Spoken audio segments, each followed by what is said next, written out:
Matius pasal 24, khotbah tentang akhir zaman, bait Allah akan diruntuhkan. Sesudah itu Yesus keluar dari bait Allah lalu pergi. Maka datanglah murid-muridnya dan menunjuk kepada bangunan-bangunan bait Allah. Ia berkata kepada mereka, "Kamu melihat semuanya itu? Aku berkata kepadamu, sesungguhnya tidak satu batu pun di sini akan dibiarkan terletak di atas batu yang lain. Semuanya akan diruntuhkan." Permulaan penderitaan. Ketika Yesus duduk di atas Bukit Zaitun, datanglah murid-muridnya kepadanya untuk bercakap-cakap sendirian dengan dia. Kata mereka, "Katakanlah kepada kami bila manakah itu akan terjadi dan apakah tanda kedatanganmu dan tanda kesudahan dunia?" Jawab Yesus kepada mereka, "Waspadalah supaya jangan ada orang yang menyesatkan kamu.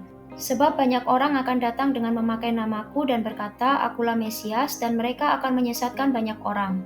Kamu akan mendengar deru perang atau kabar-kabar tentang perang. Namun berawas-awaslah jangan kamu gelisah, sebab semuanya itu harus terjadi, tetapi itu belum kesudahannya. Sebab bangsa akan bangkit melawan bangsa dan kerajaan melawan kerajaan. Akan ada kelaparan dan gempa bumi di berbagai tempat. Akan tetapi semuanya itu barulah permulaan penderitaan menjelang zaman baru. Pada waktu itu kamu akan diserahkan supaya disiksa dan kamu akan dibunuh dan akan dibenci semua bangsa oleh karena namaku. Dan banyak orang akan murtad dan mereka akan saling menyerahkan dan saling membenci. Banyak nabi palsu akan muncul dan menyesatkan banyak orang. Dan karena makin bertambahnya kedurhakaan, maka kasih kebanyakan orang akan menjadi dingin. Tetapi orang yang bertahan sampai pada kesudahannya akan selamat. Dan Injil kerajaan ini akan diberitakan di seluruh dunia menjadi kesaksian bagi semua bangsa, sesudah itu barulah tiba kesudahannya. Siksaan yang berat dan Mesias-Mesias palsu. Jadi apabila kamu melihat pembinasa keji berdiri di tempat kudus, menurut firman yang disampaikan oleh Nabi Daniel, para pembaca hendaklah memperhatikannya. Maka orang-orang yang di Yudea haruslah melarikan diri ke pegunungan. Orang yang sedang di peranginan di atas rumah, janganlah ia turun untuk mengambil barang-barang dari rumahnya, dan orang yang sedang di ladang, janganlah ia kembali untuk mengambil pakaiannya. Celakalah ibu-ibu yang sedang hamil atau yang menyusukan bayi pada masa itu. Berdoalah supaya waktu kamu melarikan diri itu jangan jatuh pada musim dingin dan jangan pada hari Sabat.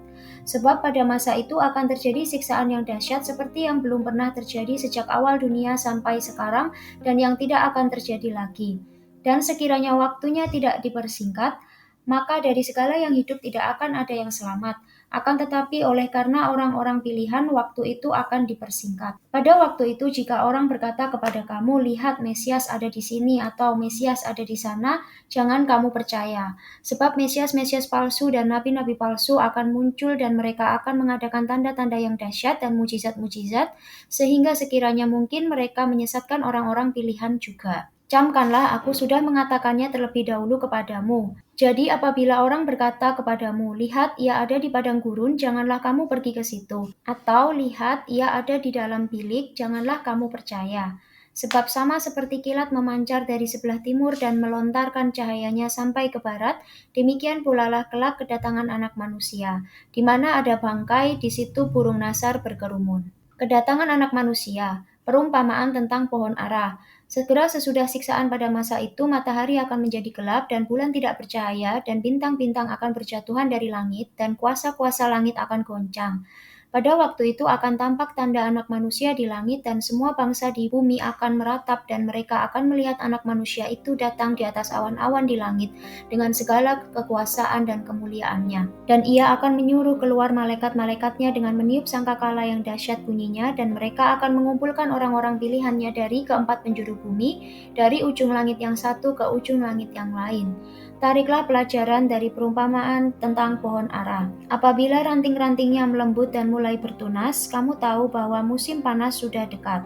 Demikian juga jika kamu melihat semuanya ini, ketahuilah bahwa waktunya sudah dekat, sudah di ambang pintu. Aku berkata kepadamu, sesungguhnya angkatan ini tidak akan berlalu sebelum semuanya ini terjadi. Langit dan bumi akan berlalu, tetapi perkataanku tidak akan berlalu. Tetapi tentang hari dan saat itu tidak seorang pun yang tahu, malaikat-malaikat di surga tidak, dan anak pun tidak, hanya Bapa sendiri. Nasihat supaya berjaga-jaga. Sebab sebagaimana halnya pada zamanmu, demikian pula halnya kelak pada kedatangan Anak Manusia. Sebab sebagaimana mereka pada zaman sebelum air bah itu makan dan minum, kawin dan mengawinkan, sampai kepada hari Nuh masuk ke dalam bahtera, dan mereka tidak tahu akan sesuatu sebelum air bah itu datang dan melenyapkan mereka semua, demikian pula lah halnya kelak pada kedatangan Anak Manusia. Pada waktu itu, kalau ada dua orang di ladang, yang seorang akan dibawa dan yang lain akan ditinggalkan. Kalau ada dua orang perempuan sedang memutar batu kilangan, yang seorang akan dibawa dan yang lain akan ditinggalkan. Karena itu berjaga-jagalah, sebab kamu tidak tahu pada hari mana Tuhanmu datang. Tetapi ketahuilah ini, jika tuan rumah tahu pada waktu mana pada malam hari pencuri akan datang, sudahlah pasti ia berjaga-jaga dan tidak akan membiarkan rumahnya dibongkar. Sebab itu hendaklah kamu juga siap sedia, karena Anak Manusia datang pada saat yang tidak kamu duga. Perumpamaan tentang hamba yang setia dan hamba yang jahat.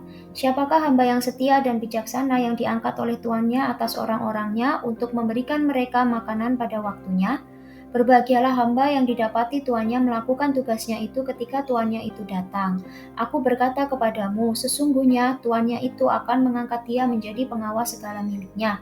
Akan tetapi apabila hamba itu jahat dan berkata di dalam hatinya, Tuanku tidak datang-datang, lalu ia mulai memukul hamba-hamba lain dan makan minum bersama-sama pemabuk-pemabuk, maka tuan hamba itu akan datang pada hari yang tidak disangkakannya dan pada saat yang tidak diketahuinya, dan akan membunuh dia dan membuat dia senasib dengan orang-orang munafik. Di sanalah akan terdapat ratapan dan kertakan gigi.